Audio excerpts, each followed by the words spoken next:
The Vegas Forward podcast delves into the lives of the people in our community, uncovering not only what they do, but who they are. Business may keep our city strong, but it's the individuals that continue to create, innovate, and push Vegas forward. All right, welcome to Vegas Forward. Just to give you a little background about the podcast, Vegas Forward is all about interviewing people like yourself, innovators, people that are creating great things in Las Vegas, helping build up the community. Today, super excited to have Alex Lee, the co-founder and chief marketing officer of Foodie Fit. Welcome to Vegas Forward. Thanks for coming, Alex. Thanks for having me, Nick. Yeah. So start off, tell us a little bit about Foodie Fit, like a high level, pitch, or elevator pitch about what you guys do, what the company's all about. Right. So Foodie Fit is a lifestyle meal prep company. We make meals every single day. It's never frozen, and we are really driven on taste. We think that the value of the food is all about the flavor because you don't really see results, immediately. And we definitely believe in the consistency, and we work around the macros and just fresh ingredients. We want to be the best tasting meal prep around, and it's been proven year after year after year. That's awesome. Yeah, no, I'm a customer. So yes. That's how we know each other from the gym. I always see you mostly on your phone. So I know you're always yelling at me. I'm in the parking lot for like an hour before I come in. Yeah, so. and you're always like, one second. Well, one second. So that's awesome, man. So tell me about, I love to dig deep into where people come from. Cause I think, success stories always start off kind of when you're younger and kind of things you learned and how you grow. Right. So where are you from? Tell us a little bit about Alex when, as a tiny buck. Yeah. So I was born in Pasadena, California. It's a pretty affluent area, so they call it the Asian Beverly Hills. I was literally grew up with 80% Asians throughout my whole school life. Okay. I was raised by my father mostly, and my mom, who they got divorced when I was 8. So she kind of traveled a lot. She does jewelry. Okay. And I went to school at UC Santa Barbara, and that's where I went to. That's where I met my business partner and best friend right now. So we lived together and we worked together, and we met at a bar called Sharky's. You bartended there, right? We started off as security guards. Oh, okay. Yeah. Surprisingly, all I did was clear fire lanes because it was so packed in there, and clean up, throw up, or whatever. And by the time I graduated in June, they promoted me to a bartender, and that was like my goal. Yeah. Right. When you're a young, fraternity guy, you just want to be like, oh, that's my goal. I just want to be a bartender. Especially in Santa Barbara. Yeah. Like talk to girls and stuff. Yep. And then it was like, okay, well, it's time to find a job. And I was trying to balance both, and I couldn't. And I was like, well, let me just take a year hiatus and just work through, because I just spent a year cleaning up puke and, serving food and kicking out drunk people. I wanted to enjoy bartending and enjoy the fruits of my efforts. Right. Sure. And Andrew actually stayed too. And then a year later, he took me for my birthday to Vegas. And literally, I still remember that day. I was like, where the hell is he? He didn't even come back with us. And he ended up staying with some friends, staying here for a couple of days. Like, dude, I love Vegas. Yeah. He's like, I think I'm going to apply for one of the clubs. I was like, you're fucking crazy. And sure enough, he gets a job at Surrender. Oh, wow. Okay. And then. What year was this? This was in, I believe, 2010. Okay. Yes, 2010. I think that's a pretty accurate depiction. We lived together in Santa Barbara too. Then all of a sudden he had a BMW, a black BMW 3 Series coupe, I remember, and he had a U-Haul attached to it, and he was gone. And I was like, all right, man, best wishes. I stayed for another year, and Santa Barbara is a little bit weird where, how do I explain it? It was like a lot of smart college kids and then rich people in Montecito. There wasn't really nothing in between, nor was there any up and coming businesses besides this one company called Yardi, which is a real estate POS system. Okay. So everyone moved on to either back home or to the city they want to live in. So it's pretty typical to kind of, if you go to UC Santa Barbara, to kind of leave. Yes. Would say, unless you're from there, which is very rare. Yeah. But Montecito is just the rich of the rich, right? One of my barbacks was Cody Loggins, who was Kenny Loggins' son. Who sang Footloose and stuff. We used to have parties at his house. And then I really liked the company I worked for, Sharky, so I asked to be transferred because there was all their busy stores in Manhattan and Hermosa and Huntington. And so I asked, and they accepted me.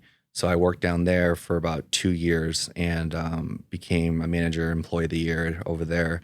And that's kind of really where I learned a lot of my grit and work ethic and stuff, because they made you do a lot of extra stuff on top of it. They put a lot of responsibilities on you, and you learn a lot about the business in itself. You know, helping like grow like industry nights and stuff like that. Sure. And you know, so you did events too, like helped. Oh yeah, like I did one of like the first like gay events, because I knew like that was when Grindr first came out, and then we figured that part out.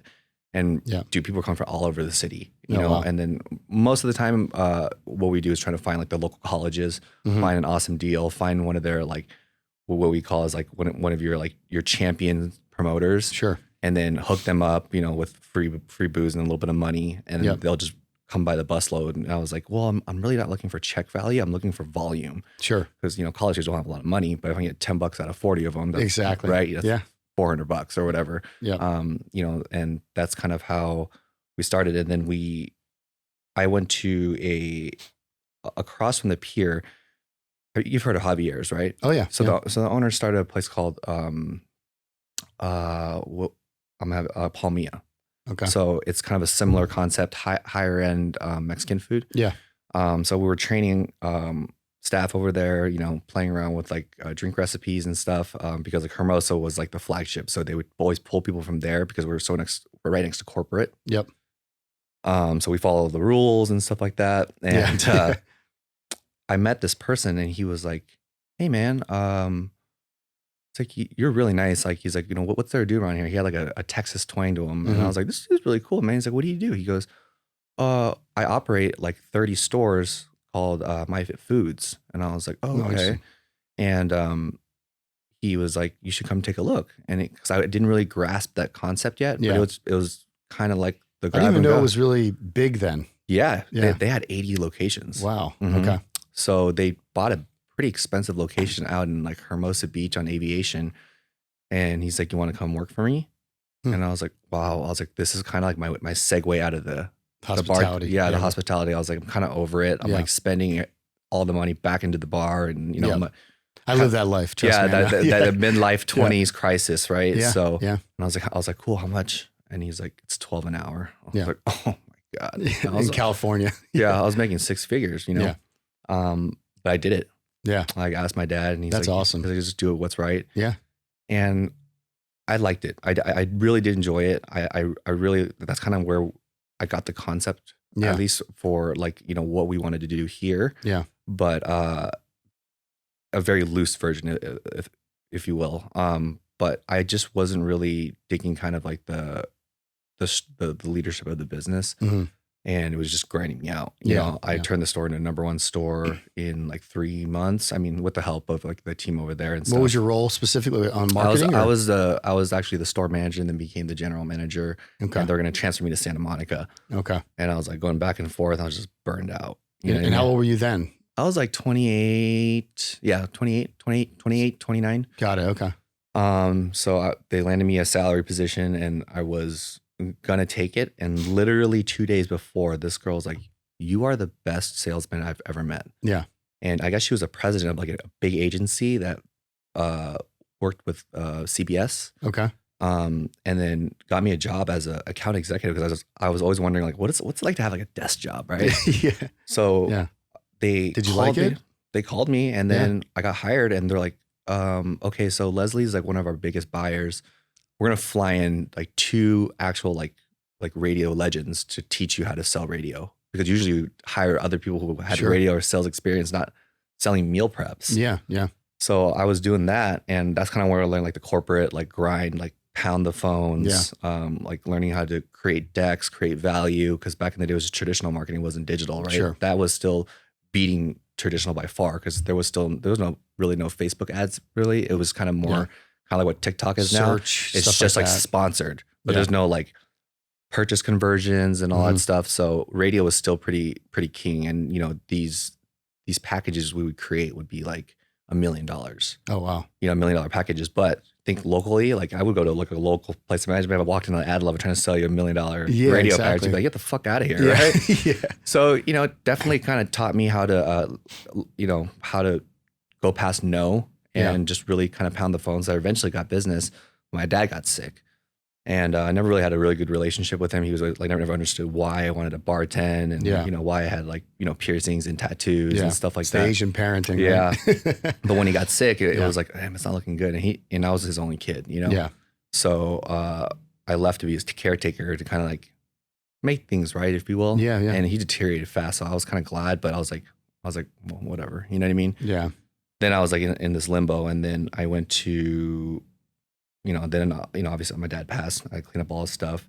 Then I was like, okay, I'll reach out to my mom, because during that time when he was sick, my mom came back for 2 weeks. Mm-hmm. And it was kind of cool. It was actually like, man, I had my parents back for once. It was really awesome. But she was like, why don't you move back with me and help me take over the business? So I just picked up all my shit. Where does she live? Shanghai. Oh, wow. Yeah. So I moved to Shanghai. Yeah. All this has happened in like 3 years. Wow. So I went from like, you know, a bar manager, you know, like super loyal for like 7 years. And I'm just hopped to like a new meal prep company for about a year and a half. Then did radio sales for a year. Then moved to Shanghai for 6 months. And then what was that experience like? I hated it. Really? I absolutely hated it. What did you hate about? I think it was like more the culture. I don't blame them, but it was like very like rude. Mm-hmm. You miss little things like, you know, I'm into health, right? Yeah. You can't buy chicken breast over there. You have to buy the whole chicken. Or if you want like a slice of like salmon fillet, you got to buy a whole salmon. I was like, I don't know how to cook that. Yeah. So I'd be eating street food. Yeah. Or partying. Which is delicious, probably. Yeah. Yeah. Or street food. But then like the gyms are like really dirty. Oh my God. People like spit and like hawk loogies and stuff. And I was like, oh God. And I couldn't read Chinese. Yeah. I couldn't read. I can speak, but when you're over there, everyone had like a little bit different of a dialect. And I realized how simple my Mandarin was. It was really just conversational. Do you speak fluently? Or? I do. Wow. I do speak fluently. Yeah. But like, for example, if the news was talking, I couldn't understand because they're using a lot of proper like acronyms and stuff like that. So, after 6 months, I was like kind of over it, even though I'm taking over my mom's business, but she wouldn't really teach me anything. She'd just be like, let's go get a massage. Let's go eat. Let's go do this. Yeah. Yeah. I'm like, I feel like a cabana boy right now. You know what I mean? She gave me an allowance. She gave me a fucking allowance and stuff like that. And I was like, it's great. I mean, she had a driver and stuff like that. I'd literally just blow all my money, boozing out, you know, and stuff like that. And then just wait and then basically like drink off my friend's tab until I get my allowance again. And how long were you there? 6 months. Okay. And then we met a client, and then he really wanted to go to Vegas. So my mom takes a yearly trip, and then back home during Chinese New Year. She comes back, sees all the family and stuff like that for like a month. Okay. But we went to Vegas for like a week because he liked to gamble, and that's when I reconnected with Andrew. Oh, that's awesome. So then he took us to Tryst. I was talking to him. I was like, how much money you make? You know, so like, you know, in California you make like $300 a shift, you know, great shift, right? Yeah. He was like, oh, I don't know, like 1,000 and 12. I was like, what? Yeah. I was like, dude, it's the next level. Yeah. I was like, can you get me a job? And he's like, yeah. I was like, I'm the manager. Yeah. So I was like, okay. Was he the bar manager or like? Yeah, he was the bar manager. Oh, okay. When we went to the audition, I like bypassed a lot of things and then kind of went to him. It was like the VIP interview. Yeah. He just gave me my drug test. Did you bartend or bar back or? I bartended. It's hard to get bartending jobs as a guy out here. Well, funny story. So then I went back, right? And then I was kind of filling out my application through email. When I came back, I stayed with my friends, and then I drove out in a Kia Optima with just all my stuff because I was hired. But on the application, I was staying with him, and you know, it wasn't a big deal. Like when I worked at places, like people would stay with me, but it's a big deal to win. Oh, okay. So during orientation, I still remember this vividly. We were at the employee dining room because they would introduce you, show you like, you know, where to go and stuff. They pulled me out of the EDR. And basically just like, oh, well, HR will contact you. And basically just said they pulled their offer. And way. And Andrew was like, yeah, dude, it's a big deal. You couldn't put me as your emergency contact. I was like, well, so I tried to call him like, hey man, I'm staying on their couch. I lived in Shanghai. I don't know where else you can mail me stuff. You know what I mean? Sure. But the offer was just taken away. Oh, no. So I was like, okay, well, I'll just come like party here for a month and just move back to Shanghai and, you know, go revisit some friends and stuff like that. Right. Yeah. And then Andrew's like, let me make one more call. And then he made one more call. It was to Hetty over at XS. And then he's like, I need a favor. This is what happened. Like, cool. I do need like 2 more seasonals. Yeah. And then my interview was with Johnny. Oh, no kidding. Okay. Yeah. And he ended up hiring me. Yeah. So kind of like, you know, it really is. How strange the way things work, right? Yeah. How strange. Right. And then I ended up working over there for a year, then went to Omnia, opened up Omnia. And then worked there, and then that's when we started eating meal prep around here. Yeah. But it was like super different. Everyone here was like John's meal prep or Steve's meal prep. Yeah. Cooking out of their house, like even on Yelp, and it's like a wasn't professional, not undisclosed, right? Yeah, And they're like, what do you not eat? And then you just get dropped off this random healthy food, like sure, plain turkey and quinoa. I was like, it's okay, right? Yeah. But we could do better. And Andrew was like, hey, remember that place that you worked for? I was like, I think I can do really well in Vegas. And I was like, okay, well, let me try some more meal prep companies, right? So we tried more meal prep companies and ran into Ninja Fit Meals, and that's where we met our third partner, eventually Bo. Okay. And Andrew was very adamant about like How long was Bo doing it before? For years. Okay. So he was like, all right, well, do you have your own kitchen? And Andrew was very adamant somehow, for some reason, about having the own kitchen, have something that you own, that's kind of asset. Yeah. And he did have that. Like, I mean, it was a lease, but yeah, it was 800 square feet. Oh, wow. All in. Yeah. Yeah. And I went there and I was like, oh my goodness. I still remember when we interviewed with him, it was just a desk. It was one of those folding benches from Costco. Yeah. And I was like, this is pretty beat up. Yeah. Yeah. And he was like, yeah, how many meals you sell in a week? He's like 300. And I was like, you looking for partners? And he actually said yes. And he's like, yeah, I need the help. I'm into the vision. I'm into you actually renaming it too, because we're going to take it a different direction, because he did it for 3 years. Yeah. And it kind of just stayed stagnant. Sure. Right. Yeah.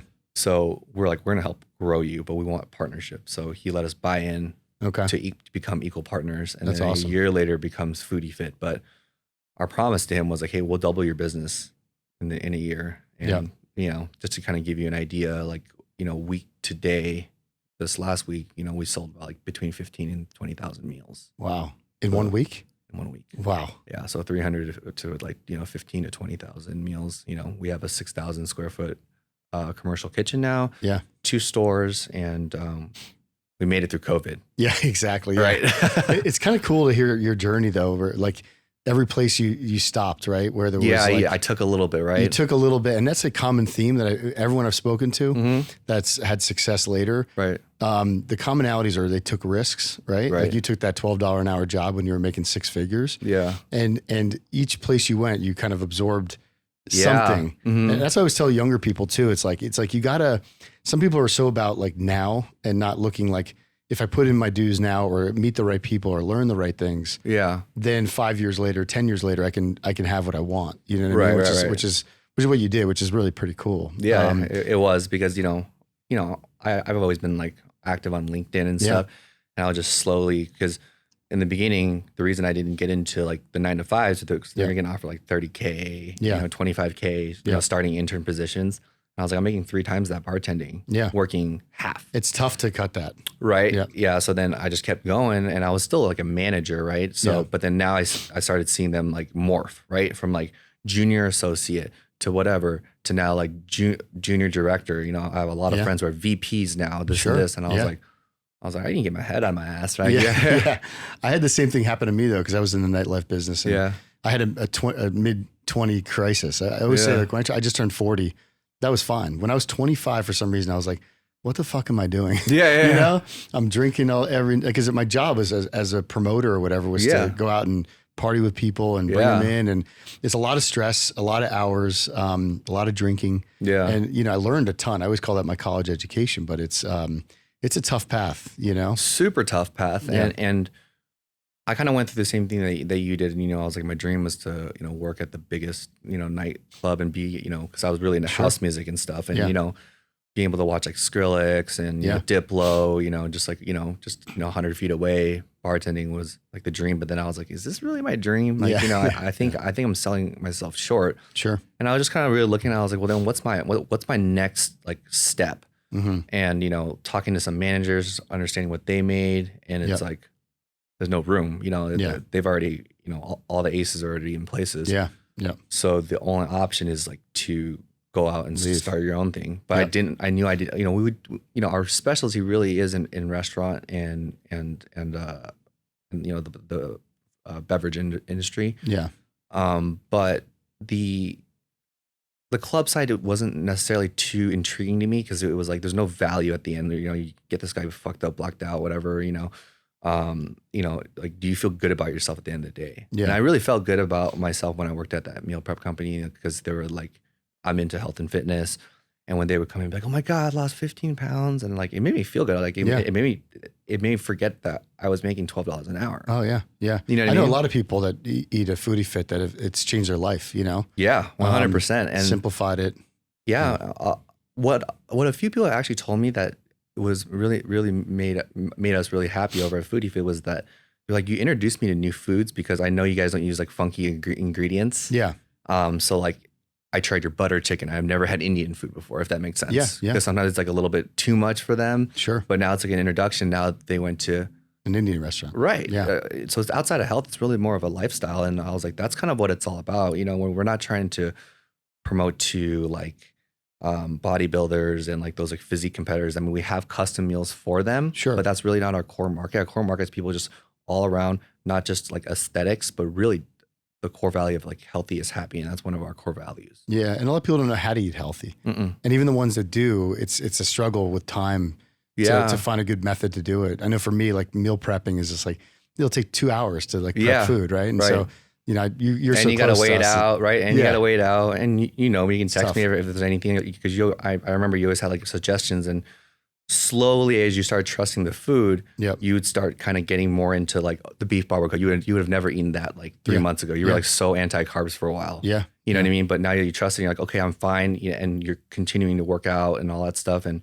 it all comes together really. You know, it's really just about the consistency side. Yeah. And, you know, we like to see it almost like, you know, we want, you know, this food is really empowering the person. Like, you know, because can give you the food, but if you eat one meal, you're not gonna have a shredded six pack, right? No, but if you stay consistent with it, and I'm not saying like you have to eat every single meal with us, but you know, use us as a guiding light, or you know, cook some at home. Like that's kind of what I really liked about it, and we didn't really want to like force people to go into like subscriptions, and everyone always asks us, and I was like, well, can I get a better deal if I can buy this? Yeah. And we would be like, you know, you actually save more money, just kind of like exactly what you do, pop in, pop out. Yeah. 1 meal, 2 meals. And then like, it's really easy to judge your next few meals. But when it starts getting past like your 3rd day, 4th day, your schedule gets all fucked up. Oh yeah. Yeah. Especially for busy people. Right? Oh God. Yeah. I mean, I forget my food all the time. Yeah. So I just walked down to you guys. You're one of the guilty candidates. Yeah, exactly.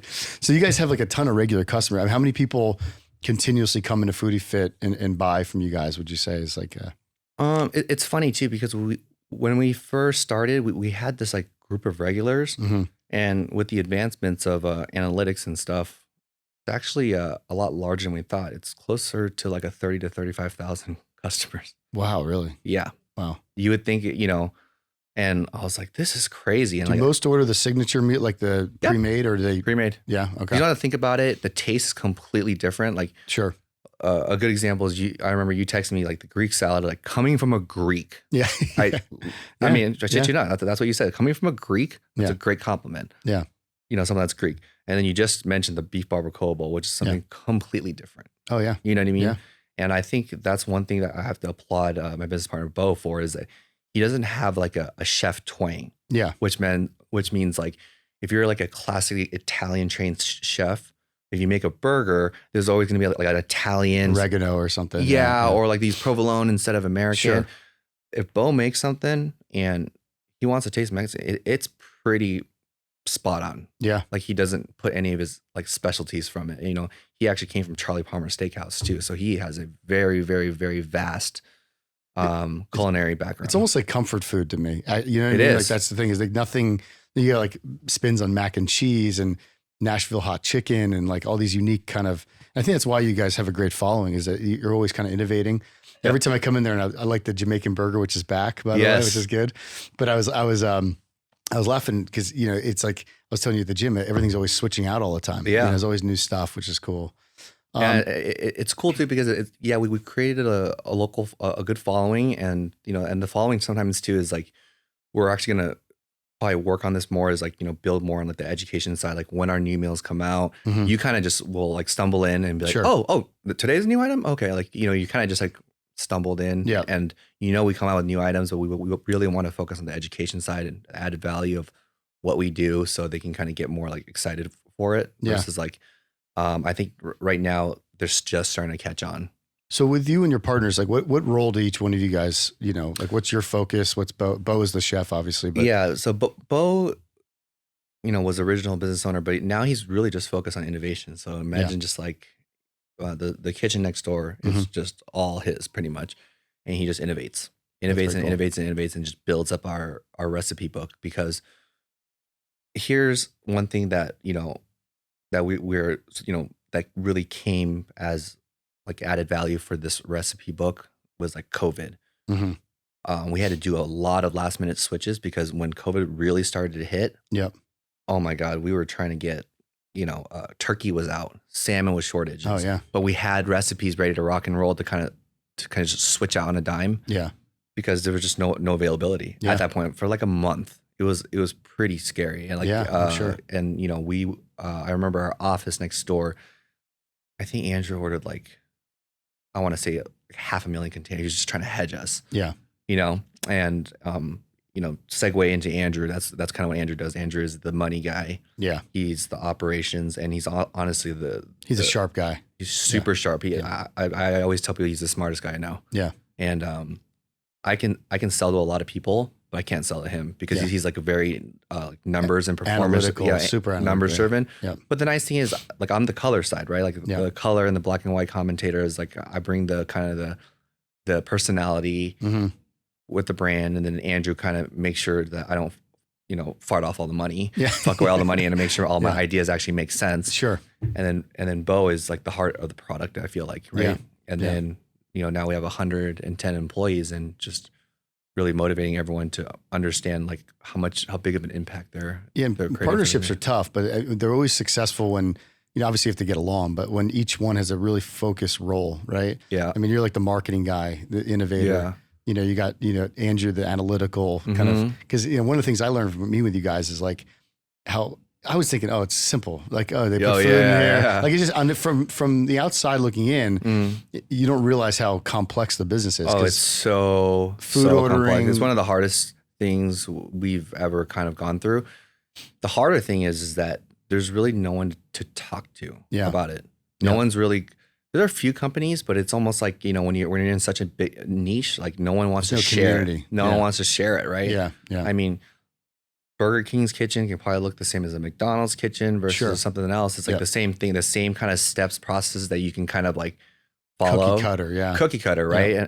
And for us is like figuring out like, what's the best way to weigh things, what's the way to portion things, cook things, because we make everything fresh the night before. Yeah. So we learn by making mistakes. Right? Yes. And we also work overnight. Yeah. So our kitchen really has maybe 10, 12 hours of dead time a week. Yeah. Because, from people doing, receiving to prep, portion, cook, it's not an easy job. And, we're trying our best to kind of now, like, the goal is to get better and not bigger. What was some of the biggest challenges you had, growing the business? Like, oh my God, a lot, you say it, you name it, we've done it, right? Yeah, right? Yeah. I think that the biggest thing was learning from our mistakes. Yeah.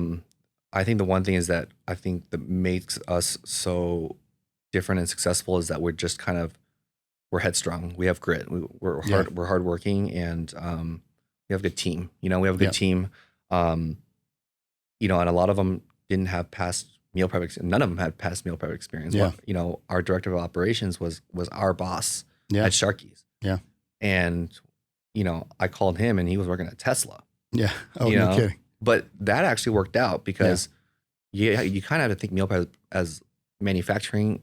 Oh yeah. Kitchen hybrid. Yeah. Right. Because it's not like you're standing around and then now tickets start spitting out. Yeah. And then you guys start making it and then putting it on the counter. You're pre-making it. So you kind of have to like set this kind of plan for the demand and all that stuff. Like you have to kind of get this pace because the person walks in, then he has to make X amount by this time. But when the time comes at 1 p.m., the drivers come in, they start pulling all the meals, and it's to add to that, all the food is perishable. Yeah. So you got to be spot on with what they're cooking. We have 2 different cook totals, right? One for the cooks. So all they need to see is how many pounds of this chicken do I need to make? We have 5 to 6. I would say closer to 10. Does Bo do all the ordering of the food and everything? Or? No, we have our own inventory, one for durables and for non-durables. Oh, wow. Okay. Yeah. it's like that now. It's crazy. Yeah, it's turned into a little bit of a separation, but in a good way. You know, we actually have the space for our team to work versus before it was really overlapping. You know. Yeah. And so you guys expanded too. You have a brand new kitchen. Mm-hmm. And yeah. Where's that at? It's on Rancho 95. So it's a pure production kitchen. It was a 4,200 square foot store. And it had a front parking lot and a back parking lot. And we blew out the back parking lot and threw in another 1,000 square foot walk-in. Oh, wow. Closer to 1,500. Yeah. And didn't you guys do that, like close on it, like right before the pandemic? I remember. Yeah. So pretty close to it, right? So during great timing, of course. Yeah. Right? So during the pandemic, we got the loan. Mm-hmm. So when we got the loan, it was awesome, right? So then we told our contractor, all right, let's start going. We thought it was going to be like a few month thing. Yeah. We were still essential. It was just like the first 45 to 60 days like really stung because like people were just not going out. Yeah. They're just like, am I going to turn into a zombie? Yeah, like, well, right? Yeah. And then all of a sudden, like once it starts becoming like, this is the way of life, right? Yeah. Masks start coming in. It's really just like a more contagious version of a flu, right? Yeah. So once people knew that, now they understood the risks. Mm-hmm. And then now they're just like, okay. And we personally believe that the pandemic really started, people are not just focused now on their body, but on their mind and health. Mm-hmm. It's huge. And we've actually done surveys. And before it was like either like muscle gain or weight loss. So within that is aesthetics, if you will. Sure. But now it's overwhelmingly, it's right above weight loss is health. Mental health or just health overall. Yeah. But I know a lot of people are, going through like mental health, Sure. through, mental issues and stuff like that. And, I kind of went through that too. You know what I mean? And, and it was just one of those things where it's just kind of like, where are we going? This and this, am I the qualified leader? Yeah. And, really just identifying, fix from within, because it just, for a lot of people, things have changed. Nothing's really changed for us. Yeah. Yeah. We kept working every day. It was just lesser volume. And how do we It's figure the ourselves fear out? though. Being a business owner is challenging no matter what. Oh yeah. But when the pandemic happened, nobody knew what was going to happen. Yeah. The unknown is scarier than anything else, right? But it's nice to know that we're pandemic proof. Sure. Yeah. We would like to say. But so when we did get the loan, right, that's when COVID hit. The bank canceled our loan. Oh, okay. Because they're like, we have to start issuing out unemployment checks. Oh, wow. And we were already $200K in the hole. Wow. With construction after 1 week. He's like, yeah, it's a I lot. was like, oh my God. Yeah.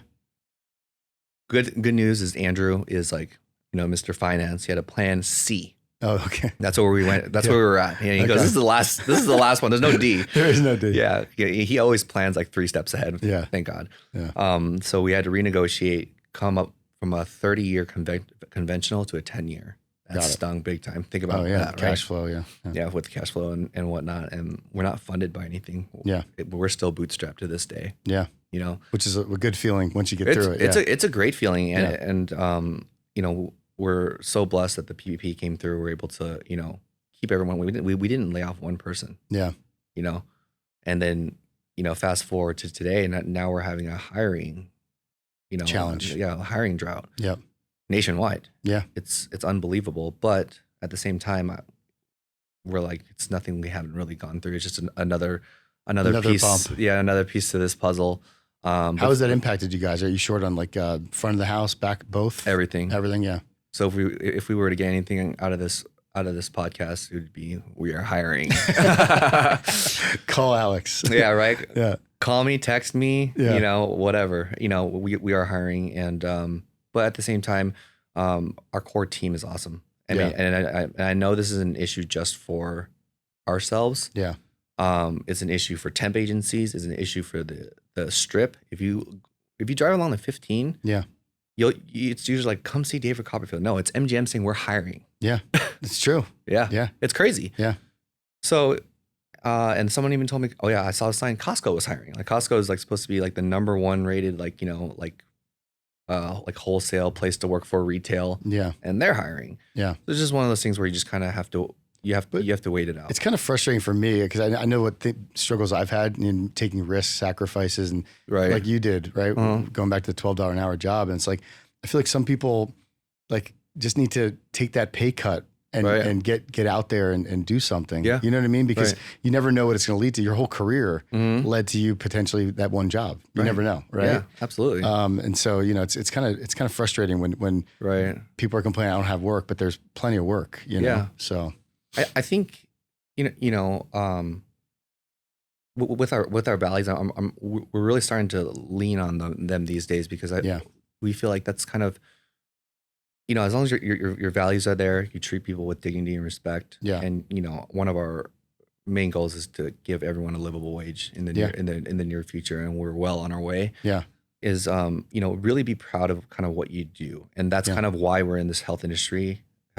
And what sucks is that if you're in the health industry, you take a huge cut in margins, right? Because you're using better ingredients. You're using better ingredients, margins are cut, but at the same time, it's like you're sacrificing the money because you're in it to win it for the greater good. Sure, you want your legacy to be known. Yeah, and we've seen it, and we hope that once this hiring freeze is over, we can get some candidates that really want to join this kind of movement with us.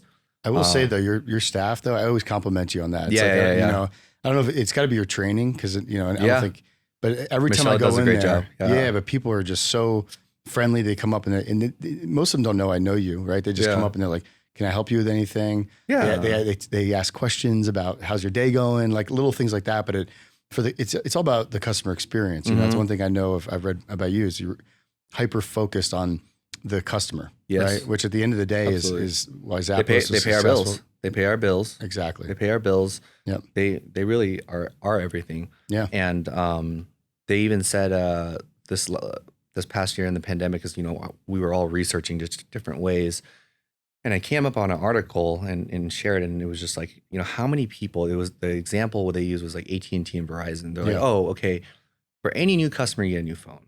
Yeah. They're like, what about the existing customer that have been paying your bills? Yeah. So now they pivoted because now people during COVID you don't have any money. Yeah. Now with the government subsidized, they have some money, but before there a lot of people were out of jobs, right? They were laid off. So now they're probably looking at their bills and kind of like, okay, where should I cut down and why should they earn my business, right? Yeah.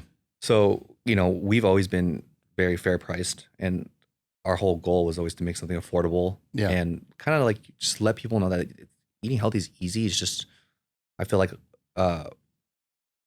one thing that people say is that my life coach told me this is that humans are really, really good at making simple things complicated. Yeah. Yeah, it's true. Yeah. Yeah. I mean, like everybody's guilty of that. I mean, realistically, I mean, they just have to really eat it. And then, it's not going to be an overnight thing, but we have thousands upon thousands of testimonials of customers ranging from, getting abs to being able to regulating their blood pressure and not being pre-diabetic anymore. Yeah. You know what I mean?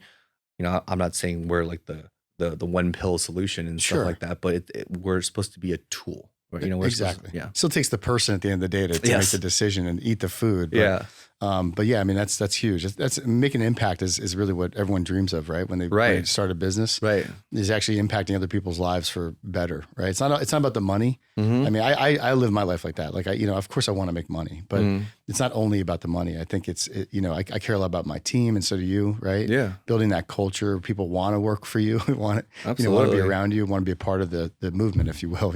Honestly, it was kind of funny because when I walked in, you're like, this is our summer camp. Like, what boss lets our kids come in here? I mean, that definitely shows on your side, right? Yeah. And we try to be the same way, because in the end, it's all about your values, right? Sure. In the end, when you break everything down, the way we try to think about it is like you can teach anyone to do anything. You can teach them how to create a podcast, to do 100%. All of this. I don't know what I'm doing right now. Yeah, you can't teach good people. You can't teach good people. So So what I always tell them is like, what we say is, just make sure they're good to our customers. Yeah. The rest of it, we have a health coach that they can talk to if they have like certain medications and stuff, but like don't bog down their mind with all this sales stuff. And when everything's already made, just treat the customer with for the 5 minutes they're there, just make it the best 5 minutes of their life. Yeah. That's it. One thing you said, you and I say the same exact quote. It's, when I hire someone, I always look for good people, because you can teach. You just said the same thing. Yeah. You can teach anyone to do anything. Like people are like, oh, how do I learn Facebook? I'm like, it's just a tool. If you put in the time, you'll learn it. But you can't teach someone to have work ethic. You can't teach someone to have good morals. So whenever I hire new people, it's the same philosophy, and it resonates with the customers. You know? Oh, absolutely. You know? And you know, our team has grown like immensely. You know, I've really gone hands off the last like 2 months. Yeah. And really started like stop micromanaging, and we would really wanted to empower our team, and it's been a blessing. Yeah. You know, the whole marketing team. Do you guys do like company meetings, or how do you have 110 employees? Yeah, so it's more departmental because it's more like a 24-hour shift. So ideally, what we'd love to do that. Yes, it's just it doesn't make sense. Yeah, because like the graveyard people then can't. You know, it's gonna be off time for them versus us. Sure.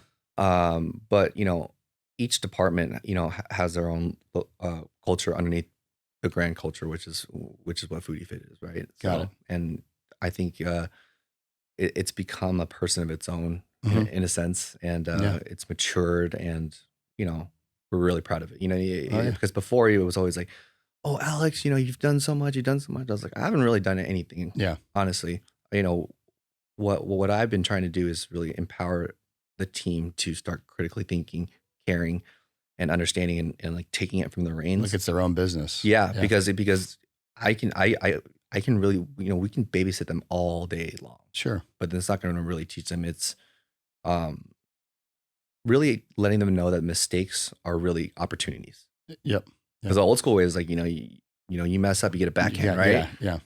Which is not the way to do it. Yeah. It's really the boss mentality. And I've read this in like multiple articles where they say that the boss mentality has really changed from like a dictatorship to more of like a coach, or like like a companion. Sure. Right. Because now it helps them critically think.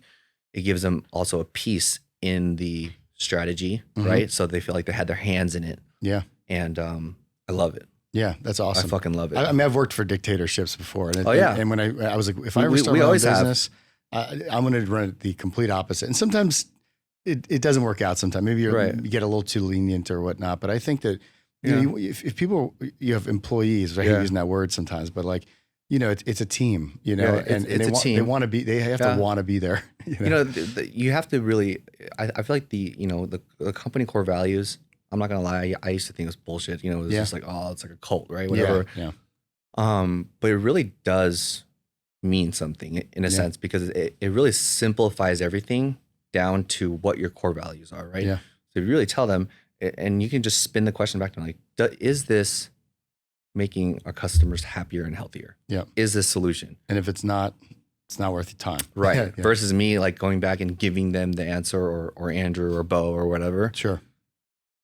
Have them think that way has been a very great tool, and it's showing their growth too, right? Growth and how much they give a shit, right? Because if they don't care about the values, then they're eventually gonna weed themselves out. Yeah, you know what I mean. Is your retention rate high at your company? Would you say the retention rate, I believe, is standard? But from our last report, it's kind of like it's the retention of the temp agency that's kind of the issue. We use the temp agency to kind of help with call outs or surgeon business and stuff, because we cook every day, so sometimes online orders can blow up, and we're like, oh my god, we might need some more people. Yeah. So it's coming from the temp agency, which is, I mean, obviously their job, but they're going through issues too. Oh, it's a tough time right now. It's a tough time. It's a weird world we live in. It's just one of those things, right? But looking back, we can also look back and say, okay, same thing, right? You're in marketing, it's you look at customer acquisition always, right? But you're not looking as much into customer retention, which is all of your money, right? Yeah, it's true. Look at it the same way with your team. Yeah, it's like yes, we are hiring. We're looking for more, but as of now, if there's a hiring freeze and everyone's trying to outbid and grow the wages and stuff like that, then we're gonna work on the people that have already bought in here. Yeah, 100%. So day to day, like as chief marketing officer, what are some of your, like, what's a day like in the life of Alex? And it's probably all over the place, right? Yeah, like, it used to be. Yeah. Until I started really kind of getting more structure, and this was probably like until like the last 60 days. Okay. Started really getting getting away from my phone. I struggle with that. Yeah. I have an addiction. Yeah. You're getting away from your phone. Yeah. And what were some ways you made the break? Like right now, I just put my phone on sleep. Yeah. Right. And then I'll unsleep it and then have time to focus. And I tell you, like, you know, from a business owner to a business owner, it has helped immensely because now in meetings, I'm like laser focused. Yeah. And even yesterday was a really good example. I had an email out that I really needed an answer for. And we were in innovation meeting, got moved to 6 p.m. And I didn't even open it. Usually I'd open it because I really wanted it to. Yeah, yeah. But then now you're not giving the respect to this meeting. It's a good point. Which could be overlooked. Yeah, I'm always like obsessed with like making sure that I service our customers quickly or respond to emergencies. Right. So here's a good example is to always be honest, right? Yeah. So, and you know, my business partner called me out and he's like, you know, you need to be more considerate. And, you know, and I agree with him because you know, sometimes I would leave and I wouldn't say anything, or I come in the morning because I was always in a rush. I was always in a rush for, you know, for some reason. Yeah. You're the same way. You're always on the phone doing everything at once. And I was like, I need to like just stop fucking stressing out. Yeah. You know, so then I started really practicing mindfulness, and it's been helping because now these meetings mean something to me when you're only supposed to, when everyone's every boss is half in. Yeah. Yeah. Then the meeting's like kind of like a chore, a drag, because you're kind of half listening, you're kind of half texting. Yeah. Then you're really not addressing. Hopefully my staff doesn't watch this. Yeah, you're not addressing their issues, right? You're not addressing their issues. Yeah. So for me, is like if I give them our full attention, that hour can get a lot done. Sure. Because before I'd be texting, oh, what, say that again? Or yeah, okay. Yeah. Right. So now you're just approving this person who's like just pitched this whole, you know, something that to them could be very, very important. Sure. You know, so that's why, you know, like, you know, when I'm in the kitchen, you know, anyone that has a question for us, like we try to answer everyone, treat everyone with dignity, respect, because someone that could be like, hey, you know, the bathroom was a little bit dirty, and we can easily say something like, oh yeah, well, it's 18 other thousand things going on. You care about this. I'm like, we appreciate you for doing that because somebody's got to look after it, right? Yeah. I'll get someone on it. You know what I mean? Yeah. And just dedicating time like that, and it's just, for me at least, it's been getting better for like my stress levels, if you will, like to be able to accomplish more but do less. Yeah. So while we're on this topic, you know, kind of like obviously as a business owner and running such a big business, you have to constantly multitask. And, you know, what are some ways you stay organized? You know, are there any things that you've changed over time that you know, the phone being one, I think is helpful. The phone being one. And then I think also being honest, because so the way I stay organized a lot is with the calendar, right? Yeah. With the calendar. And then I started dedicating times for emails. I'm trying to get it down to once a day. It's kind of impossible, but now I do roughly like 3 times a day. So morning, clean it up. And then noon, anything kind of important, I kind of scroll through. If it can wait, I won't even open it, if that makes sense. Yeah. Unless it's like something I really, really need. Sure. And then at night, I just kind of. And you don't find that it piles up for you? Like it does pile up, but a lot of it will be delegated. Yes. Yeah. It'll be delegated, so it's overlooked. And then now all the meetings I want recaps versus the ideation phase. Was there anybody you learned this from, or books you read, or like? I actually have a life coach now, and I'm actually seeing a therapist. I mean, I don't really care at this point. You know, it's just one of those things where it's just like I needed it for myself. Yeah.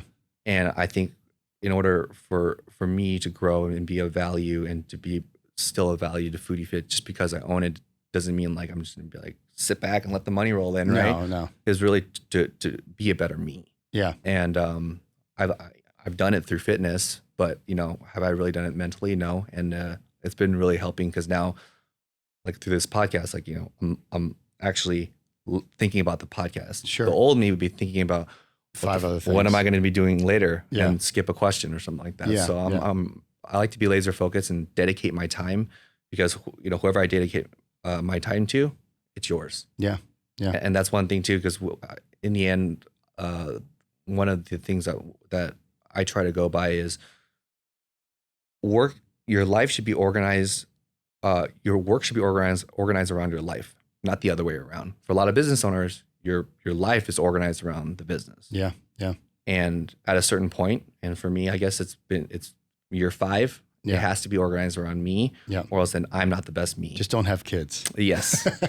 Right. I don't have a family yet. And this and that. So originally the way I thought about it was like, okay, well then let me just keep working. Yeah. And it's just like, it just never stops, right? Yeah. Like just piling on projects and projects and projects. And what's the point of making money and you know what I mean, if you can enjoy it? So I've been kind of just slowing down, and like my day to day really is like checking emails.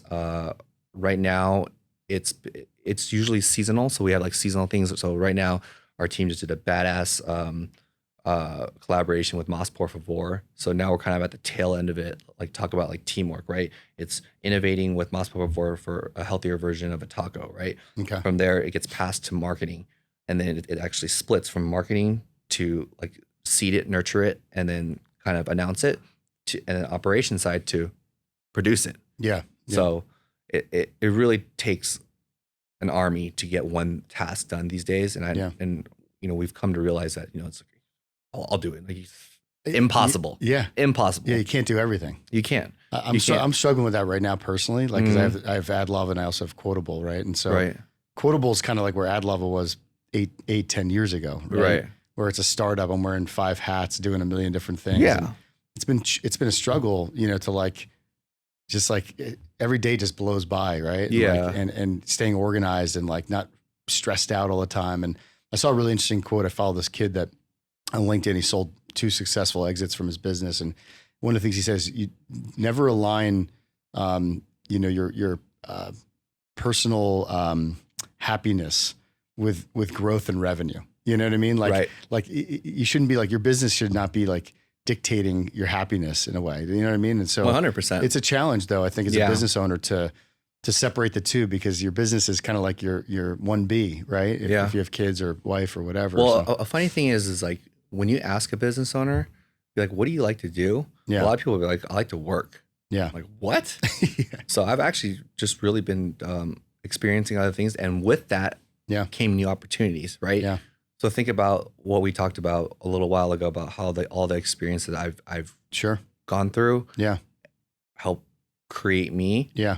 So then, you know, I was working a lot. So I've kind of, you know, like I've missed my connections with a lot of people, you know, and I've started just saying more yes to events, things like that. And every single time it's just like something else pops up, a new opportunity that would have never spawned. Because you're out there. You're out there, you know, so I'm learning to play golf right now. I'm mountain biking. That's awesome. I'm just trying to find things where it's just like something that can like tune my brain out. Yeah. Because your brain's always working. It's just like someone said something really interesting where they said your brain is not meant to store, it's meant to create. Mm-hmm. So if you don't, that kind of makes sense, right? It's Yeah. really good to create. It's not meant for storage. Yeah. What a lot of people do is like, oh, fuck, I gotta do this, I gotta do this. Write it down, put it away, and set some time for it. Yeah. Yeah. That's like for me with the gym, you know, like you and I go to the same gym, and it's like, I never worked out. Yeah. But now with 2 businesses, 2 kids, you know, wife, and it's just a lot, you know, it's never ending from the second I get up to really I get up early in the morning just to have peace and quiet. Yeah. And I don't mind driving anymore, you know, but it's the gym is a kind of an escape, and I don't, nobody, I mean, unless you're Michael Sheedy, you don't love going to the gym every day. Yeah. So what they say is that the gym is actually, it's not, yes, to some people it can be considered a passion if you're like a bodybuilder or whatever. Yeah. But for most people, it's maintenance. Yeah. That makes sense. Like if your body is, you need to exercise or be active or go on a hike or something like that to maintain balance. It clears your mind. In the end, it's all about balance. And I hope in the morning, if you are looking for peace and quiet, you know, the value, is not working.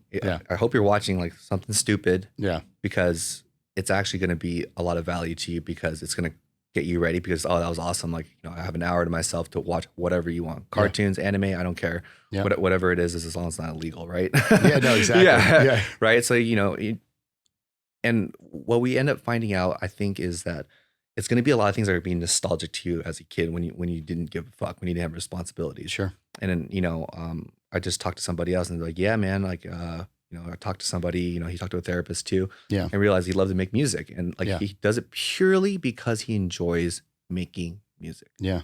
Right. So whether it's cooking, like cooking is one of my things too. Like I love to cook, even though, you know, I'm a partner in a meal prep company. I still love to cook. You know, I love the, like, kind of being hands-on with the food because I'm like a foodie and stuff like that.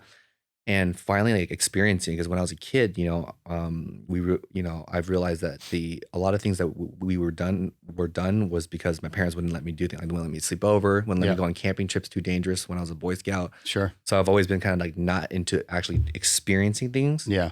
And I'm not the first person who's like in the community, like, in the Asian community, a lot of Asian parents are like, oh, it's too dangerous. You just study. Do good in school. That and is the stuff like stereotype I've heard. Yeah. Yeah. So then now that I'm actually experiencing Sure. things, it's like it takes my brain away from just work. So it's kind of like, it's like going back to that math problem and just like staring at it. It's like, no, you need to walk away, breathe, go do Come something. back to it. Right. Come back to it with a fresh mind. And then all of a sudden you make a little bit. Yeah. And the biggest thing is that I think we've all learned as a team over there is to be proud of progress. Not so much proud of like the solution, but proud of progress, because these problems are usually underlying with something else. Yeah. So it's always a team effort to kind of help create pieces of the progress to create an actual solution and not a Band-Aid solution. Yeah. That's a great way to look at it, for sure. Right. Like a good example would be like, if a person was rude, right? You would have to really look back into the conversation, understand why the person was rude. Why were they rude, right? Yeah. Is it because of a complaint, blah, blah, blah? Was it logged? And then look all the way back and see. And there's always something to learn from it. Right. Versus like, oh, this person was being rude. I'll be like, well, then, tell them fuck off. Yeah, let's just screw them, right? Yeah. That would be something that I guess would be, one of those things that would be called the Band-Aid solution, right? Versus a solution would be like, okay, what can we do to prevent this? 100%. Like I was telling my team the other day, I was like, yes, this client is challenging, and yes, he is a jerk. Yeah. But in reality, something we did down the line could have prevented it from being what it ended up being, right? Or we could learn something, add something to our contracts, or verbalize something, or make a one sheet so that the customer understands what they're getting himself into to prevent it in the future, right? And I think learning from it is key, right? Yeah, absolutely. And always be open to suggestions. Yeah. I was terrible at it. I'm not going to lie to you. I was really terrible at it. I would kind of take it as like, if it's not my idea, then, in my zone, my marketing zone, then no. Right. Always take it as a form of like challenging you to, because if you're really passionate about it, then it wouldn't matter, but you don't shut them. You don't shun them. Sure. Right. Yeah. Which is one thing that it's the easy way out. It is the easy way out, because if you're that passionate, because it's like what they call like the shiny new thing, the shiny new coin, right? Yeah. If you have that shiny new coin, it's gonna be awesome, right? Like, hey, check this out! I got this new phone. They can do this and this. And it's dope to like right now, but in the grand scheme of things, this is gonna matter for the future. No. If you kind of look at it that way, and what I personally been doing really is just to kind of like take the idea, take the excitement away. I could still be excited about it. But then what I would do now is I would bring it up in our meetings as not something to do, but something be like, what are your guys' thoughts? Yeah. Does that make sense? Yeah. Yeah. So now everyone kind of has their feedback before it gets put into execution. Yeah. Versus before it was like, okay, this is it. Yeah. This is it. So they're basically your assistant. Does that make sense? Versus like now it's spawned from this really cool idea to 3 or 4 or 5 people's inputs, and then it's been morphed because there is some sort of some kind of consolidation or some kind of like agreement, right? Yeah. Versus like this part I'm not really fond of versus this, and pick it apart and be excited about it. Sure. Because if you're afraid of problems as a business owner, then don't be a business owner. Yeah. Because that's all you deal with. Right? Exactly. So you got to be excited for that. And it sounds a little bit cheesy, but it's just one of those things where it's going to happen. Like you're going to run through these constant problems or variants of it. So you really have to like buckle down and embrace it and be like, okay, cool.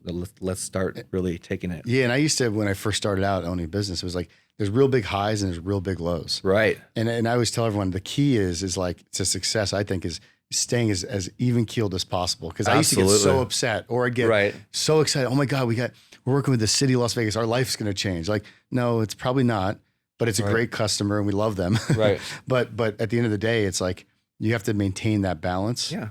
Managing your ego too, tough. Right? Managing your ego too, because sometimes you're like, to you, it's like, oh, you gotta take care of this guy's like ultra important. I'm like, is he really gonna make that big of a dent? Yeah. To like, to pivot the business around what 38,000 other people like. Exactly. That kind of makes sense. Yeah. Yeah. And this year is kind of where we really identified where our product has shown proof to work, to be healthy, to work. So why, try to keep this person who saw an Instagram post about keto, try to make them keto. That makes sense. Yeah. Versus like, if you want to try our services, this is we're giving you the path. Yeah. Versus some people like, oh, I want to try this and fix this and this and this, when they've obviously not seen success from it. Sure. Right. Yeah. It's just like they saw a post of their friend they haven't seen in high school, and all they did was eat bacon and cheese or whatever the fuck it is. Right. Versus like, no, like, if you make a cookie cutter and, guide them the right way, because been through it. We've all been through it. I just went through another challenge this year, and I just did all signatures. Yeah. Versus like, I used to do customs before. We just did signatures, because I want to keep proving to people that, like, dude, I'm 36 and I'm still under 10% body fat, that food still works. That's why I call you Bruce Abs. Yeah, that is true. Yeah. I forgot about that. So yeah, I just kept eating the food. Yeah. And it was just so easy. And I always tell myself, because sometimes I do get sick of it. I was like, that's why we have the rotating menu. Sure. But the one thing is that I remember the 1 month I left My Fit Foods to the real life. Yeah. Was when I realized, I was like, damn, I miss how easy that was. Yeah. Yeah. You know what I mean? And a lot of people come to me and be like, man, it's expensive, right? Like, because they think it's healthy, so expensive. Yeah. And then they think, oh, it's prep for you, it's expensive. But I'm like, I spend $10 to $12 a meal. Yeah. Right? You go to McDonald's, you're going to spend $10 to $12 It's a meal. crazy. Yeah. And I think that's actually worked to our benefit, because we've always had everything in-house, right? Yeah. So our prices never really have fluctuated. No. Even with higher food costs. Sure. We're kind of eating it right now. Yeah. But at the same time, it's not like, but customers are becoming a little bit more numb to the price barrier, because this $4.99 sandwich, when you get Uber Eats delivery, yes, it's a $2 delivery fee. But if you actually look at it, it's a percentage of the taxes and fees, which comes out to like a 30% price hike. Yeah.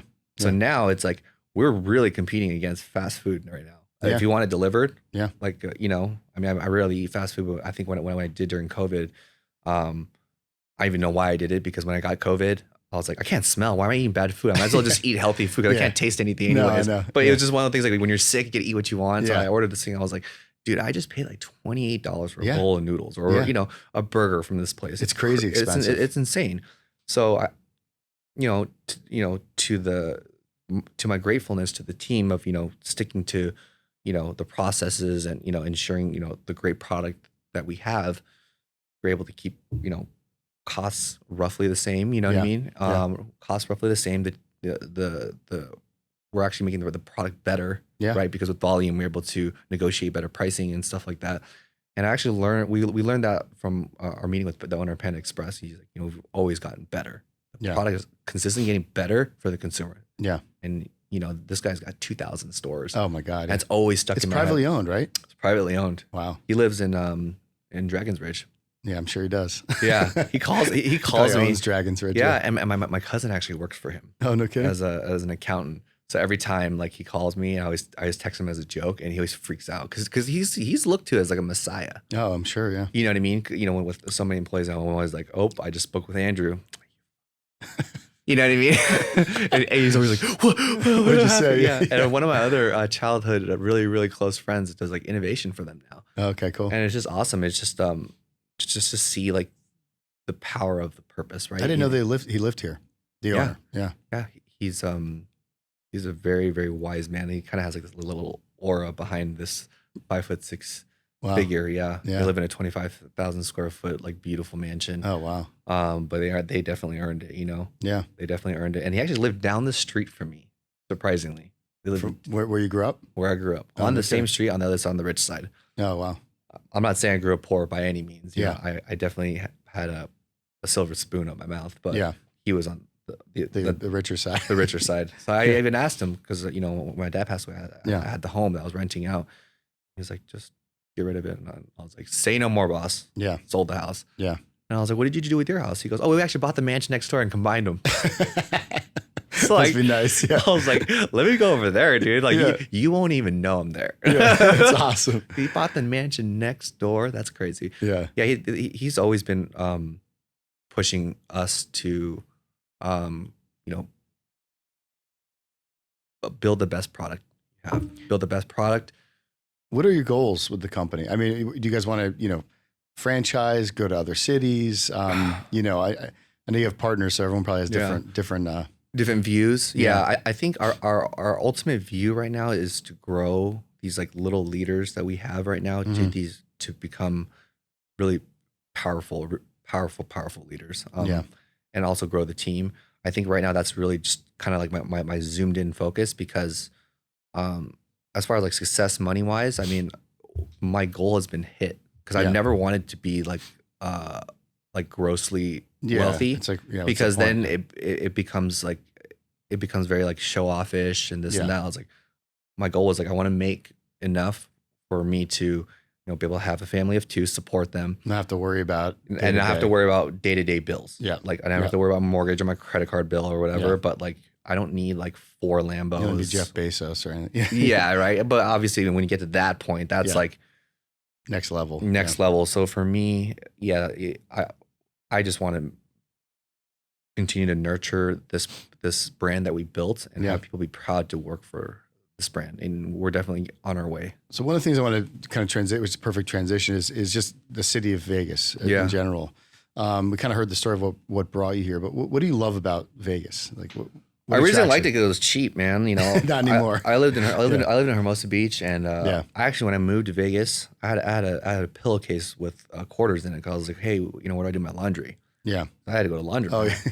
Andrew's like, dude, I got one in the house. I was like, what? And you got a working dishwasher, and you have a 2 temperature AC, and he sets at 69. I was like, this is like Ritz-Carlton. Ritz-Carlton to me. You know what I mean? I was like, this is amazing because we're guys like, we like it like cold, you know, and we're both like relatively single. You know what I mean? Yeah. So it's like it's kind of cool because usually you have to balance with the other person. When I was with my ex, they went like 78. I was like, just dying like.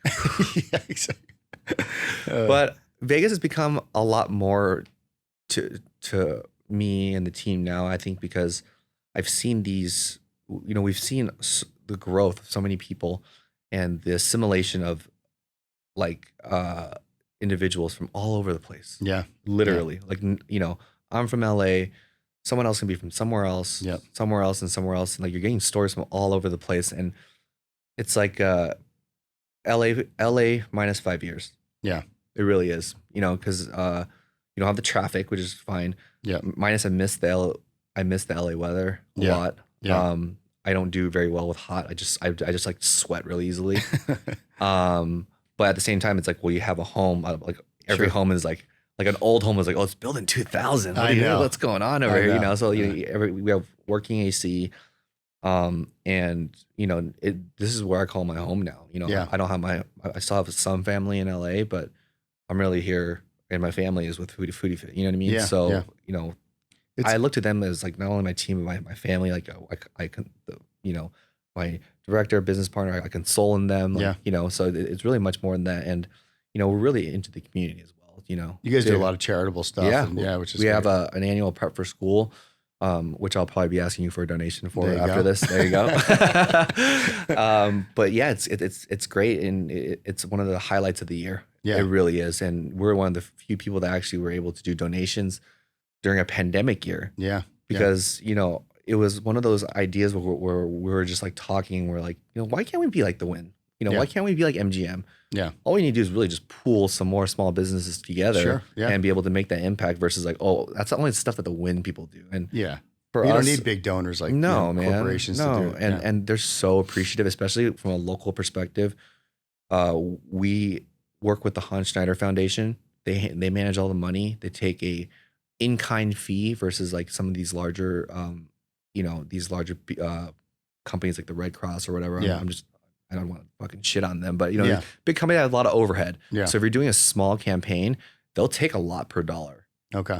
If that makes sense. Yeah. Yeah. But then, they have these people that work for nonprofit. They got to pay them. I get it. Yeah. But, working with Zach has opened my eyes a lot to like what true altruistic values are. Yeah. Right. And you guys do it annually, is it? We do it annually. Yeah. And this year we actually added a school because we work closely with a lot of gyms, especially with Raw Fitness. And Justin Blum is, born and raised. Talk about like a born and raised like story. This guy's a 2-time felon, grew up dirt poor. Yeah. So we're adding his school this year. Oh, cool. So Justin, so we're doing 2 schools this year. Robert E. Lake and Matt Kelly in August, and we're just the fundraising starts in a few days. Kind of like I'm gonna start, reaching out to people, seeing they're interested in stuff, different raters and stuff like that, because that's what a lot of these athletes are telling me, they're really into the community. So I was like, cool. Well, then let's see where you're at. What we can do, because you can read the kids, you can teach them, be in their PE time or whatever. But what's funny too is like when you look at what they need, it's still what we used when we were kids. I know, like basic stuff, right? Basic stuff. Yeah. And what we end up learning and pay to learn is like, go back to the old school, take notes. When you're asked how to get more organized, really take notes and focus. Yeah. Right. Because then now you can really use your zone of genius to help solve your side of the problem or delegate. Yeah. Right. Yep. And then after that, you shouldn't think about it anymore, because if that's the case, you should trust this person that's delegated. First, like, fuck, I hope he's doing it right. Yeah. You know what I mean? Yeah. First, and that's one thing that I personally have learned, and that the power of trust helps so much, because then A, it's out of your brain. Yeah. And B, you become, it's like, I don't have kids, but I would imagine that if your kid saying his first word, like, holy shit. Yeah. Yeah. I taught him that. You know what I mean? Like, it's like that too, because they're slowly figuring it out. Yeah. You know what I mean? So obviously don't just hand over like, okay, take over, the day to day, but work where you want to work. Like, that's your specialty, right? That makes you happy. The part of the day that makes you happy. And you've already identified the part of it's on your phone. So I would suggest kind of delegating that, or just creating like a 3-hour block of just having calls with them. What we found out, obviously as business owners, like you don't turn down business. Yeah. But at the same time, you can't make it like this, like slave labor, and be open like 24 hours a day. Oh no, customer service and stuff. Like, granted, Zappos did it, and I wish we wish we made as much money as them, but we have to be realistic. Like, I want to have a good. You want them to be there, a realistic job environment, right, for them, and they can live their own lives. But at the same time, giving dignity on both sides. Yeah. Yeah. And a lot of people, yes, customer is ultra important, and I have been known to be a very customer centric person. Yeah. But this year, with the guidance of my other business partners, really focusing just as much on the team. Just because I'm paying them doesn't mean that they can wipe my ass or something like that. I've never expected that, but it's like giving them just as much dignity and respect as I do with the customers. Oh, and that awesome. To me has really changed the game. Oh, I'm sure. Changed the game. You don't know, maybe you're extremely close with a tight knit team, but the kitchen, I'm there once a week only, so some people are like, oh my God, Alex is here. And, I never want them to feel that way, but that's how they feel, because when you're in an unknown place and they know this is the boss, and you go up to them and you say hi to them, how much of an impact that is. Yeah, it's crazy. It's funny you say that, because like my cousin works for a really great steakhouse, the Mirage, right? Yeah.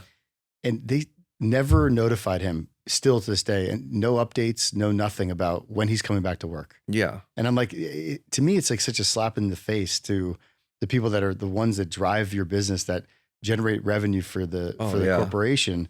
And you don't even give them the dignity of telling them, hey, even if you just say, hey, we're not going to be open for a while, but I just wanted to let you know, we don't know when we're going to open. Like, it's so offensive to treat your employees like that. And I feel like it's businesses scale. Most business owners don't look at it the way they look at just dollars, and look at people dollars, like revenue, like labor, soldiers. Yeah. Right. The soldiers, giving them these like unrealistic, KPIs or whatever you want to call it, job role description, completions and stuff like that. Yeah. But really just like, first, adhere to their values, right? If they want to be here, they want to be here. Yeah. If not, then just part ways, right? Don't just take them because you need a body, right? Yeah. And that's one thing.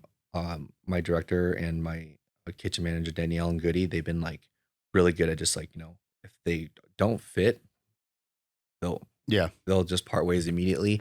And it's great because then it doesn't create toxicity. The people that are there, they want to be there. Sure. And then it's like creating a group of friends, right? You know what I mean? And that's kind of what we want. And I think it's just one of those things where just I was so busy looking outward and taking care of the customers that I forgot to stop and say thank you to the rest of the team. Yeah, which is super important, right? Yeah, so I've been hyper focusing on that and on what we can do to give them more value. Mm-hmm. Because in the end, shit, if all of them left today, you're screwed. You're fucked. You're absolutely fucked. Yeah, and all we can be is, obviously pay them what they're supposed to be paid, but also treat them with dignity, respect, and ultimately just And then with you the know? feeling of, of being able to achieve more or grow with the company, Yeah. things like that, right? It's so huge. I think the beginning is just really like letting them know how important their job is because especially in the restaurant, everything is interconnected. You know what I mean? Yeah.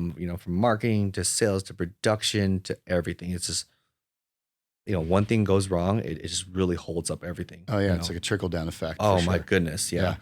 So the restaurant business is, I grew up in my uncle, my grandfather owned restaurants. And I mean, I want both my kids to work in restaurants, like when they're young, Oh, absolutely. I was out there in the summer in the humidity in New Jersey, peeling potatoes with my cousin, and there's nothing better tables, than really learning the value of it and understanding. Cause again, going back to the forward and back facing, right? The front facing, you see this beautiful like steakhouse, and then you actually see like the guts, the inside of it, right? And the way we think of it is kind of like, we're pushing healthier inside your guts. Like our guts should be clean and a place that's healthy, right? Yeah. Versus like a toxin environment. And we were never there, but we were working on doing whatever ways we can to prevent it also and make it better. Yeah. And, I applaud a lot of my teammates, they're working through the night, I work on more of a 9 to 5. Yeah. And, I couldn't do it without them. And if they are listening, thank you. That's awesome. Yeah. Thank you for all you do, because sometimes I don't get to see some of them, the drivers or whatever. Yeah. But whenever I do, I like to take the time, because if I am always busy, then really I'm not walking by them because I'm rude. I'm walking by them because like, oh, I'm so busy. I have to do this. Yeah. So slow it down. Yeah. So then if I can talk to the customers and do this, so that's why I've been focusing really on what my life coach says is like only focus on 5 things a day. That's it. Mm-hmm. No more. And it could be less actually. Yeah.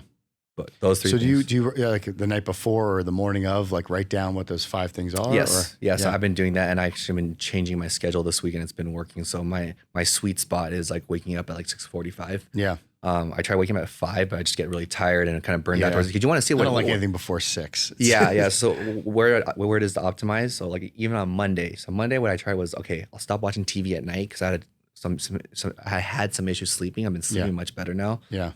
Because I'd watch TV for like 3-4 hours. I'd be in bed because it was like the thing to do. Then I watch TV and I fall asleep at midnight. Then I get to work at 10. Then I work usually later to 6. Sure.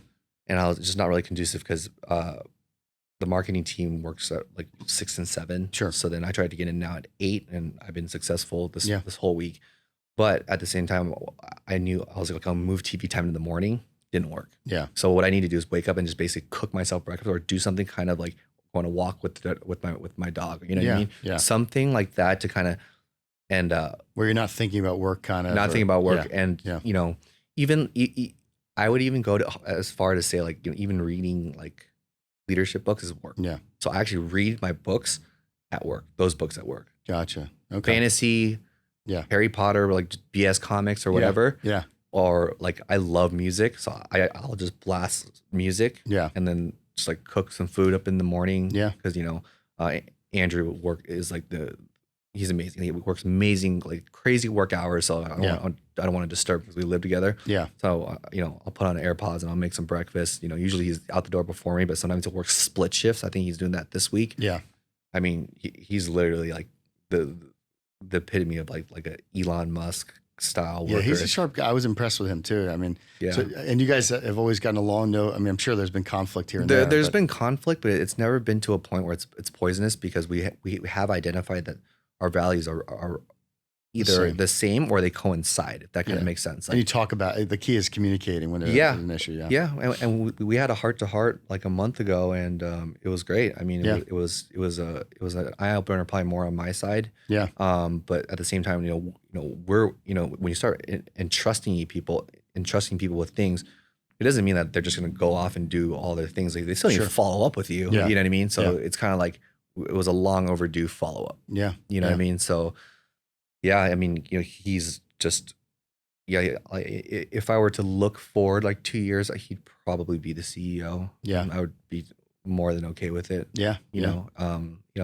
I see, at least on my end, really doing obviously the forward facing stuff, customer centric things, and but also like the team leader building. I'm not as good as like at like the little minutia details, blah, blah, blah, blah. Yeah. Like perfect example is like, I go buy a car. Yeah. Wes gives me the contract. You just tell me how much it is. I work it out. Yeah. I look at the thing. Yeah. Andrew will read the whole contract. Yeah. Like, what's up with that? I'm more like you. I can't. Yeah. The details I sign it and then just set it and forget it. Right. Yeah. And, you know, it's a good balance to have though in a partner. It's a good balance to have, but now it's starting to overlap. So before it was almost like kind of, I don't want to say silo. It's not necessarily siloing, but now we're keeping each other in the loop while still creating ownership because we still want suggestions from each other. Yeah. Because before it was like, at least on my end, like, I'm doing my thing. Don't worry about it as long as the numbers are working. So, I guess I wasn't really taking some of his suggestions and stuff like that. So, and that's my bad, right? Yeah. So now I'm always open to like taking suggestions and just being, I have at least 2 meetings a day. Yeah. So like being really upfront in the meetings, present in the meetings, and I usually take about half an hour to an hour. Yesterday was a little bit of like a what's it called? I had like 3 back-to-back meetings. Usually I don't schedule it because what happens with the meeting is you meet and let's say it's a great meeting.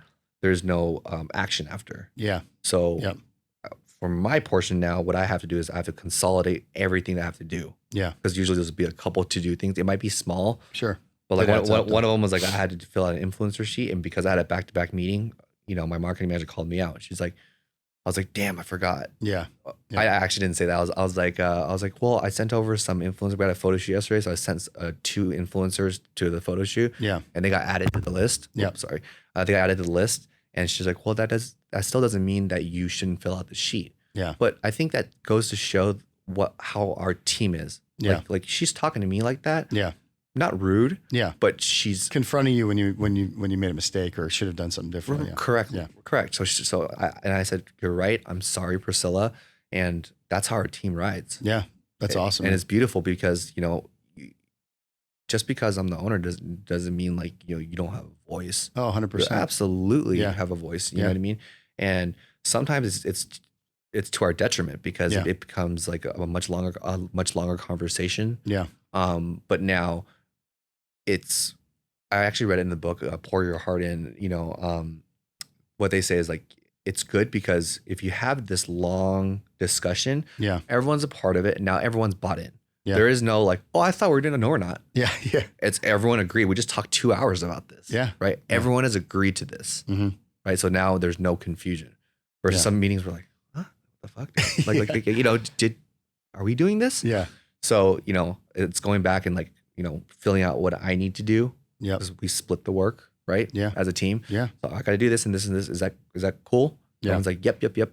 Then if I get it done early, then I'll be like, hey guys, I'm out. Yeah. Yeah. Because, it's funny because we started our own business so we can kind of come and go as we please, but we place this, invisible barrier. So for me, it's like, if I have some free time, then I'm gonna enjoy myself. Yeah. Right. I'm gonna enjoy myself at least on my end. It's been helping at least with my like mental health. Yeah. I'll go to the gym. Yeah. I went to go hit balls this morning. Yeah. At the golf range, and I came back. Get all the main things done without sacrificing like resources for the team. Yeah. Then I think everyone's happy, right? Because then when I just sit there and come up with a new idea. Yeah. No, 100%. And then add on to the list. And I think that's something maybe that you can possibly take away from this conversation. I'm not sure. But. Yeah, no, 100%. So what are some things that just, if there was a college student or someone graduating, like, I always like to ask this question, like mistakes you've made or things you've learned through your career, like what would you tell that person to do, that you could go back in time and tell yourself to do it when you're 20? Right. It's, I would probably say is to make sure if you want to work at a job, it's at somewhere that you enjoy. Don't look at the money. Yeah. Look at something that you're going to enjoy because I've been there. I've been there where, when I was at Omni, I was making 2,000 cash a week, which is more money, at least for me, that I can ever use. Yeah. Being like a single guy. Yeah. I was working 3 days a week. I was still unhappy. I was drinking, blah, blah, blah. And don't look at the results, if that makes sense. Yeah. Right. I want to be like Elon Musk. Like, you know what this motherfucker went through to be able to like rise up Dogecoin on Twitter? Yeah. Like he earned that. You know what I mean? Like that's the aftermath. Sure. Right. Is like, where would you be happy in the journey? Because 99% is the journey. Yeah. And then you hit your, $1 million in sales. Right. Yeah. I mean, that's a one moment. Yeah. Right. Yeah. So would you want to be picking up trash? Would you be actually talking to people, or really identifying that part? Yeah. And I think your career will be much more fruitful depending, no matter what the money value is, because I can pay someone, we can pay someone $200,000 a year, but if they don't like what they do, it eventually just it fizzles out. It fizzles out and they hate their job, right? So really is the process. Like find out what your passion in the process is, and the rest of it will be like, I guess I would like to say is it's not like going to work. Yeah. Right. And that's the beauty of it, right? Because the low people, the people who are the least senior in the team, they have the least amount of flexibility, if that makes sense. Yeah. The higher up you are, the more flexible you are. Yeah. But you want to be somewhere in the beginning when you're doing all the grunt work, right? For what seems like the lowest pay or whatever it is, to do what you like to do. Yeah. Right. Whether it's analyzing Excel sheets or, I don't mind peeling bananas, like whatever it is, like if there's a passion for it, then there's growth. Exactly. Because if you're in the banana peeling business and you want to peeling bananas, then what the fuck are you doing? You know what I mean? Like, that's a good point. I mean, honestly, because I think some people would look at the money like, oh, this industry makes a lot of money, so I want to be a doctor. But do you really want to sit there and talk to patients all day and be around sick people and be in a sterile hospital? I mean, it might not be for you. I have friends that went to law school. Yeah. Just because actually my friend's Chinese and his parents put pressure on him. Like, you got to be a doctor or a lawyer. And like, he did why? It. And he's like, I was miserable. Yeah. Like, why? And so, And that's, I guess, a lot of what a lot of entrepreneurs go through is like they're based off the results, which is the Lambo, the money, the fame. I'm like, well, you have to earn your influence, right? You can't just be like, oh, like I'm gonna get 1 million followers tomorrow. Like, you're fucking crazy, right? You earn your followers through what you do, which is like, are you popular? Do you know some knowledge, or are you funny or whatever? And just don't be afraid, because I think I guarantee this year and next year, mental health is gonna be like the top category. It's something so intangible. And people. Some of my friends are giving me so much shit, like you're paying, thousands of dollars for a life coach that just talks to you, like, pay me half, and I'll tell you what to do. I'm like, because it really is intangible. But what I feel right now is not what you're feeling right now. So to me, it's like everyone has their own problems, whether it's rich person problems, poor people problems. Everyone has their own range. And if you do have problems, seek help. Right away. Seek help. Seek someone to talk to. And, a lot of people are just, especially men, like, oh, you don't have to talk it out. Dude, I did that for years. I wasn't going through anything crazy, but I was in a rut, I guess, after COVID. And then, when I started seeing the therapist, I started opening up a little bit more, opening communication lines. It just makes me feel better to get it off my fucking chest. Versus just holding it, and then replaying scenarios in your head. Gonna fuck with you. Well, that's like me. People are like, why do you have a trainer? You know how to do the workouts, but it holds you. I know myself, right? Yeah, hold you accountable. I won't show up. Yeah, you won't show up, or you're gonna be texting, right? But also, it's like Mike, who you both know, who know as well. He's almost like a little shrink too. I can go and be like, man, today I dealt with this, or I had a great day today. This what happened. Right. It's kind of like therapeutic in a way. It is. But really breaking that down to like what you enjoy, really, right? And in the end, what I think most people enjoy is like the human connection. Not so much like physical, but the mental, like, and then, so that's why it's like, you want to talk. That's why you have friends, and friends don't look like each other. Right. A skinny model could be dating a librarian, but they both like this, or they both get along in this type of way. That's why 100%. That's why they're besties. Right. I think that's ultra important. And I even told myself, I was like, outside the business, I want to work on our friendship some more this year. Because, that's what started everything. Right. It's like, I heard from a few people, it's like, you and Andrew are basically, and Bo, like, basically spit out a baby, which is Foodie Fit. And it's like the parents just always looking at the kid, but not so much with each other. If that makes sense. That's a great way to put it. Yeah. Right. So you're giving everything to the kid. The kid's got everything, happy, smiling, but then, Well, partnerships in business is the same as a partnership in life, like marriage. I mean, you're literally married to the person. I mean, and you're spending a lot of times by contract with them. By contract too. Like contractually also. Yeah. But you're spending more time with them a lot of times than you are at home. Right. So I also live with them, and and I guess one thing, when everything blows over, or when we become $1 billion company or whatever it is, right? In the end, what is it going to be? in the end, no matter how much money this makes, I value his friendship. Yeah. Like our best friendship more than the business. And that's the way to live. And it'll make the business more successful if the friendship's there, right? Right, 100%. It's like the foundation. Yeah. And it's awesome. That's kind of one of those things where it's like, you'll listen to this podcast. Hopefully, if you listen to your podcast. Yeah. From my old. This might be the first I'm going to listen to. Yeah. My old podcast is so different. It's so different, because it's what seems, I guess, going back to how humans make simple things so complicated. Yeah. Running a business really is easy in a certain sense as long as the purpose is there. Yeah. And you're following up with it and you're trusting people. Yeah. Yeah. Really. Yeah. Because I'm actually doing less than I was last year, but we're outputting more. Yeah. But it's all with trust. Better people. Better people. Yeah. And that's why I was like, my days, when you look at it from a microscope lens, like, should I have my head buried? Like, that's kind of like the persona, right? You shouldn't. Like, you should do what you should be doing the best at, which is, for me, is new experiences that kind of link Foodie Fit together, because I like to do healthy things. I like to go to new gyms, try new workouts and all that stuff.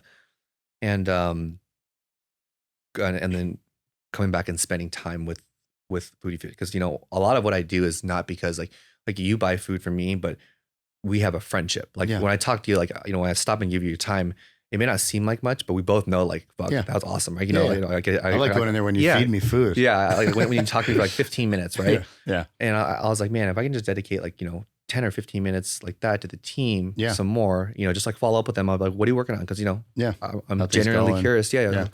Cool, that looks great. And they at least know like, okay, I'm being acknowledged. Yeah, and you care. That's awesome, man. Well, you guys have built a great business, and I appreciate it. Yeah, I'd love to see it grow, and it's going to be bigger and bigger. So I think we're just getting started. Yeah, really. If I were to do this podcast, I think maybe 2 years ago it would be such a different story. I would be like, want to sell out after 5 years. Yeah. And I just felt like the batter's been pulled out of me, and I just got switched with the new one. That's because awesome. It's like, by trusting other people, not just doing everything myself. Yeah. Ourselves. Yeah, there's definitely a lot to learn from what you said today, for sure. I know for me, I learned a lot. So I appreciate it, man. Absolutely, man. So where can everyone find you? And I know you guys are looking for some help. Is there anything you wanted to mention out? Yeah, you can just go to foodiefit.com, foodiefitmeals.com. Our Instagram is at foodiefitmealprep. Yeah, I mean, that you can DM us. You can go on the website. We have a contact form if you'd like to, come work for us, or would you like to try our food? Yeah. Either way, I think it's a win-win. Awesome, man. Well, thanks, dude. Appreciate it, man. Thank you.